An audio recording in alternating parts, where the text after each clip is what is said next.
ನಾವಿವತ್ತು press meet ಮಾಡೋದು ಕಾರಣ ಏನಪ್ಪಾ ಅಂತಂದ್ರೆ ಯಾವುದೋ ಒಂದು ಪಾಲಿಟಿಕಲಿ ಲಾಭ ಸಲುವಾಗಲ್ಲ ಮತ್ತು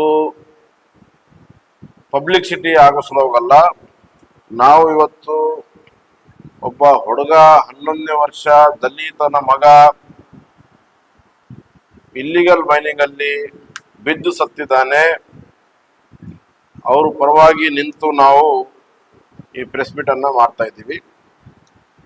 ದಿನಾಂಕ 6/5/2026 ರಿತೇಶ್ ಎನ್ನುವ ಯುವಕ ಡಿಗ್ಗಿ ತಾಂಡದಿಂದ ಕೊಂಚೂರು ಗ್ರಾಮದಲ್ಲಿ ಇರುವ ಆ ತಾಂಡದಿಂದ ಆ ಒಂದು ಹುಡುಗ ಕೊಂಚೂರು ಭಾಗದಲ್ಲಿ ಬರುವ ಸರ್ವೆ ನಂಬರ್ 99/2 99/4 99/5 ಮತ್ತು 115 ಈ ಒಂದು ಸರ್ವೆ ನಂಬರ್ಗಳಲ್ಲಿ ಕನೀಶ್ ಫಾತಿಮಾ, ಇಸ್ಮಾಯಿಲ್ ಪಟೇಲ್ ಮತ್ತು ಇಬ್ಬರು ಮೂವರು ಯಾರೋ ಅವರ ಪರಿವಾರದವರ ಹೆಸರಲ್ಲೇ ಈ ಹೊಲಗಳು ಇರುತ್ತವೆ. ಈ ಒಂದು ಹೊಲಗಳಲ್ಲಿ ಇಲ್ಲಿಗಲ್ ಮೈನಿಂಗ್ಸ್ ಆಗಿರುತ್ತದೆ. ಆ ಇಲ್ಲಿಗಲ್ ಮೈನಿಂಗ್ಸು ಸುಮಾರು 40 ಫೀಟು ಗುಂಡಿಗಳನ್ನು ಹೊಡೆದಿರುತ್ತಾರೆ. ಅದರಲ್ಲಿ ಬಹಳಷ್ಟು ನೀರು ತುಂಬಿರುತ್ತೆ. ಇದೆಲ್ಲ ನಿರ್ಲಕ್ಷಣೆ ಯಾರ್ದಪ್ಪ ಅಂತಂದ್ರೆ ಈ ನಿರ್ಲಕ್ಷಣೆ ಇದು ನಮ್ಮ ಚಿತ್ತಾಪುರ ತಾಲೂಕಿನ ತಹಶೀಲ್ದಾರರದು ಮತ್ತು ಮೈನಿಂಗ್ ಡಿಪಾರ್ಟ್ಮೆಂಟ್ದು ಮತ್ತು ಅಲ್ಲಿಯ ಅಧಿಕಾರಿಗಳು. ಇವೆಲ್ಲ ನಿರ್ಲಕ್ಷಣೆಗಳಿಂದ ಇವತ್ತು ನಮ್ಮ ಸಮಾಜದ ದಲಿತ ಸಮಾಜದ ಯುವಕ 11ನೇ ವರ್ಷ ಬಾಲಕ ಕಾಲ್ ಜಾರಿ ಬಿದ್ದು ಸತ್ತಿದ್ದಾನೆ.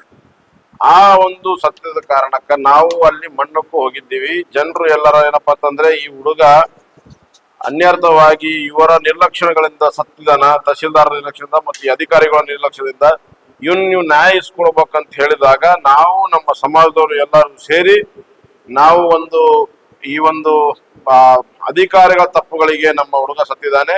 ಇವನಿಗೇನಪ್ಪಾ ಅಂತಂದ್ರೆ ಯಾರ್ಯಾರು ಈ ಒಂದು ಅಧಿಕಾರಿಗಳು ತಪ್ಪು ಮಾಡಿದ್ದಾರೆ ಅವ್ರ ಮೇಲೆ ಕಠಿಣ ಕ್ರಮ ಕೈಗೊಳ್ಬೇಕು. ಹಾಗೂ ನಮ್ಮ ಹುಡುಗನಿಗೆ ಕಂಪೋಸಿಷನ್ಸ್ ಇವರ ತಪ್ಪಿನಿಂದ ಸತ್ತಿದ ಕಾರಣ ಕಂಪೋಸಿಷನ್ಸ್ ಒದಗಿ ಕೊಡಿಸ್ಬೇಕಂತ ಹೇಳಿ ನಾವೆಲ್ಲರೂ ನಿರ್ಣಯ ಮಾಡಿದ್ದಾಗ ಇಮಿಡಿಯೇಟ್ಲಿ ಆ ಒಂದು ಸ್ಥಳದಲ್ಲಿ ತಹಶೀಲ್ದಾರು ಮತ್ತು ಪೊಲೀಸರು ಬರ್ತಾರೆ. ತಹಶೀಲ್ದಾರು ಪೊಲೀಸರು ಬಂದು ಅವರ ವಿಚಾರ ಏನಿತ್ತಂದ್ರೆ ನಾವು ಫಸ್ಟ್ ಬಂದು ನೀವು ಏನು FIR ಕೊಡ್ತೀರಿ, ನಾವು FIR ಮಾಡಕ್ ರೆಡಿ ಇದ್ವಿ ಅಂತ ಹೇಳಿ ಸುಳ್ಳು ಆಶ್ವಾಸನೆ ಕೊಟ್ಟರು. ಸುಳ್ಳು ಆಶ್ವಾಸನೆ ಕೊಟ್ಟದ್ಮೇಲೆ ಅಲ್ಲಿ ಹೋಗಿ ನಮ್ಮ ಒಂದು ಆ ವಿಕ್ಟಿಮ್ ಅವ್ರ ತಂದೆಯವರು ನಾರಾಯಣ್ ಪವರ್ ಸುಮಾರು 9 ಗಂಟೆಲಿಂದ ರಾತ್ರಿ 12 ಗಂಟೆ ತನಕ ಪೊಲೀಸ್ ಸ್ಟೇಷನ್ ಆವರಣದಲ್ಲಿ ನಿಂತಿರ್ತಾರೆ. ವಾಡಿ ಪೊಲೀಸ್ ಸ್ಟೇಷನ್ ಆವರಣದಲ್ಲಿ ನಿಂತು ಕೇಸ್ ಕೊಡಕ್ಕೆ ಹೋಗಿರ್ತಾರೆ. ಕೇಸ್ ತಗೊಳ್ಳಾರ್ದೆ ಮೋಸ ಮಾಡಿ ಸುಮಾರು 4-5 ಗಂಟೆ ಸ್ಟೇಷನ್ ಅಲ್ಲಿ ಕೂಡಿಸ್ತಾರೆ. ಅವರ ತಂದೆಯವರು ಪಾಪ ಅಲ್ಲಿ ಹೆಣ ಬಿಟ್ಟು ನನ್ನ ಮಗುಗೆ ನ್ಯಾಯ ಸಿಗ್ಬೇಕಂತ ಸ್ಟೇಷನ್ ಹೋದ್ರು ಸಹ ಸ್ಟೇಷನ್ ಹತ್ರ 4-5 ಗಂಟೆ ಅವ್ರಿಗೆ ಕೂಡಿಸಿರ್ತಾರೆ. ಇಂಥ ಈ ಒಂದು ಪಾಪಿ ಘಟನೆ ನಡೆದಿದೆ. ಇಂಥ ಒಂದು ದುರಾಡಳಿತ ನಡೀತಾ ಇದೆ. ಇದು ಬಹಳಷ್ಟು ದುಃಖದ ಸಂಗತಿ ಅದ. ನಮ್ಮ ಒಂದು ಸಮಾಜಕ್ಕೆ ಕೀಳಾಗಿ ನೋಡ್ತಾ ಇದ್ದಾರ. ನಮ್ಮ ಸಮಾಜ ಅಂತಲ್ಲ, ಇಡೀ ಕಲಬುರಗಿ ಜಿಲ್ಲೆಯಲ್ಲಿ ಎಲ್ಲರಿಗೆ ಏನಪ್ಪಾ ಅಂತಂದ್ರೆ ಇವರು ಅಧಿಕಾರಿಗಳು, ಇಲ್ಲಿಯ ಮಂತ್ರಿಗಳು ಬಹಳಷ್ಟು ಕೀಳಾಗಿ ನೋಡ್ತಾ ಇದ್ದಾರ. ತದನಂತರ ಏನಾಯ್ತು, ಆ ಘಟನೆ ರಾತ್ರಿ ಸಮಯದಲ್ಲಿ 12 ಗಂಟೆಗೆ ಸುಮಾರು 500 ಪೊಲೀಸರು ಬಂದ್ರು. 500 ಪೊಲೀಸರು ಯಾಕೆ ಬಂದ್ರಪ್ಪ ಅಂತಂದ್ರೆ ನಾವು ಖುಷಿಯಾದೀವಿ. ಈ ಹುಡುಗ ಏನಪ್ಪಾ ಅಂತಂದ್ರೆ ಹೆಣಕ್ಕ ಅದು ಫಂಡ್ ಬರ್ಬೇಕಂದ್ರೆ CM ಅವರ ನೇತೃತ್ವದಲ್ಲಿ ಫಂಡ್ ಬರ್ತಂತ ಹೇಳಿದ್ಮೇಲೆ ನಾನು ಯಾರನ್ನ CM ಅಥವಾ ಡೆಪ್ಯೂಟಿ CM ಬರ್ತಿರ್ಬಹುದು, ಅದಕ್ಕೆ ಇಷ್ಟು ಜನ ಜಮಾ ಆಗ್ಲತ್ತಾರ ಅಂತೇಳಿ ನಾವು ಖುಷಿಯಾದೀವಿ. ಆದ್ರೆ ಅದು ನೋಡ್ತಾ ಬಂದಾಗ ಅವರು CM PM ಸಲಕ್ ಬರ್ಲಿಲ್ಲ. ಅವ್ರು ಬಂದಿದ್ದು ನನಗೆ ಎತ್ಕೊಂಡು ಹೋಗ್ಬೇಕಂತ ಹೇಳಿ ಯಾವಾಗ ನನ್ಗೆ ಎತ್ತಿದ್ರು ಅವಾಗ ಗೊತ್ತಾಯ್ತು. ಅವರು ಯಾವ ತರ ನನ್ಗೆ ಎತ್ತಾರೆ ನೋಡ್ರಿ. ಇಲ್ಲಿಗಲ್ ಅರೆಸ್ಟ್ ಯಾವ ತರ ಮಾಡ್ತಾರೆ ಇವರು ಇಲ್ಲಿಗಲ್ ಅರೆಸ್ಟ್ ಮಾಡಿದ್ದು ನೋಡಿದ್ರೆ ಯಾವ ಒಬ್ಬ ಆತಂಕವಾದಿಗೆ ಅರೆಸ್ಟ್ ಮಾಡ್ತಾರೋ, ಯಾವ ಒಬ್ಬ ಬೇರೆ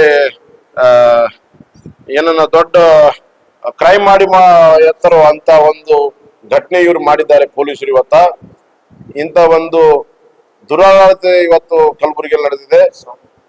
ನಾವು ಹೋರಾಟ ಮಾಡಕ್ ಹೋದ್ರೆ ಹೋರಾಟ ಮಾಡೋರಿಗೆ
ಇದಷ್ಟೇ ಅಲ್ಲ, ಇದ್ರ ಸಮೇತ ಅಲ್ಲಿ ತಾಯಂದ್ರು, ಪಾಪ ತಾಯಂದ್ರುಗೆ ಅಲ್ಲಿ ಯಾರ್ಯಾರು ಬಂದಿದ್ದಾರೆ ಆ ತಾಯಂದ್ರಿಗೂ ಸಹ ಈ ತರ ಇನ್ಸಲ್ಟ್ ಮಾಡಿದ್ದಾರೆ ಪೊಲೀಸರು. ಇವತ್ತು ಒಬ್ಬ ವಿಕ್ಟಿಮ್ ಒಬ್ಬರು ತಂದ ಅಲ್ಲಿ ಸತ್ತೋಗಿದ್ದಾರೆ. ಅಲ್ಲಿ ಎಲ್ಲಾರು ಏನಪ್ಪಾ ಅಂದ್ರೆ ದುಃಖದಲ್ಲಿ ಇರುವ ಸಂಗತಿದಲ್ಲಿ ಮತ್ತಷ್ಟು ಇವರು ಅದರಲ್ಲಿ ಕಾರ್ ಪುಡಿ ಹಾಕುವಂತ ಕೆಲಸ ಮಾಡಿದ್ದಾರೆ, ಇನ್ನಷ್ಟು ದುಃಖ ಕೊಡುವಂತ ಕೆಲಸ ಮಾಡಿದ್ದಾರೆ. ಒಬ್ಬ ಹೆಣ್ಮಕ್ಳಿಗೆ ಯಾವ ತರ ಟ್ರೀಟ್ ಮಾಡ್ತಾರೆ ನೋಡ್ರಿ. ಒಬ್ಬ CPI ಅದನ, ಆ CPI ನೋಡಿ ಯಾವ ತರ ಅಲ್ಲಿಯ ಒಬ್ಬ ವ್ಯಕ್ತಿಗೆ ಕಪ್ಪಾಳಗೆ ಎಷ್ಟು ಜೋರಾಗಿ ಹೊಡಿತಾನೆ ನೋಡಿ, ಅವನು ನೋಡಿ ಎಷ್ಟು ಜೋರಾಗಿ ಹೊಡಿತಾನೆ. ಈ ತರ ಇಲ್ಲಿ ಮಹಿಳೆಗೆ ಮುಗಿಸಿದ್ದಾರೆ ಮತ್ತು ಬೇರೆಯವರಿಗೆ ಕೈ ಎತ್ತಿದ್ದಾರೆ. ಈ ತರ ಇವರು ಮಾಡೋದು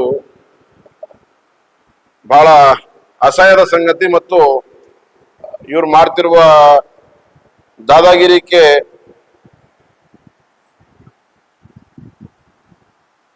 ನಾವು ಯಾವಾಗಲೂ ಮೆಚ್ಚಲಾರದಂತ ಕೆಲಸ ಮಾಡಿಲ್ಲ ಅಂತ ಹೇಳಕ್ ಇಷ್ಟಪಡ್ತೀನಿ. ನಾವು ಅಷ್ಟೇ ಮೆಚ್ಚದಲ್ಲ, ಇಡೀ ಕರ್ನಾಟಕ ಜನರು ತೂ ಅಂತ ಹೇಳಿ ಉಗುಳಂತ ಕೆಲಸ ಇವರು ಇವತ್ತು ಕಲಬುರಗಿಯ ಪೊಲೀಸರು ಮಾಡಿದ್ದಾರೆ.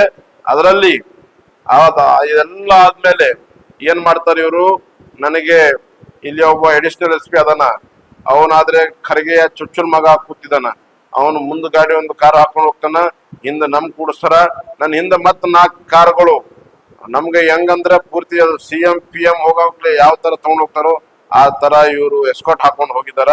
ಹೋಗದ್ಮೇಲೆ ಮೊದ್ಲು ನಮ್ಮ ಮೇಲೆ ಯಾವ ಕೇಸ್ ರಿಜಿಸ್ಟ್ರಿ ಮಾಡ್ಲಿಲ್ಲ. ಅಲ್ಲಿ ಹೋದ್ಮೇಲೆ ನಮ್ಗೆ ಏನಪ್ಪಾ ಅಂತಂದ್ರೆ ಒಂದು PAR ಅಂತ ಮಾಡಿದ್ದಾರೆ. PAR ಅಂದ್ರೆ ಏನಂದ್ರ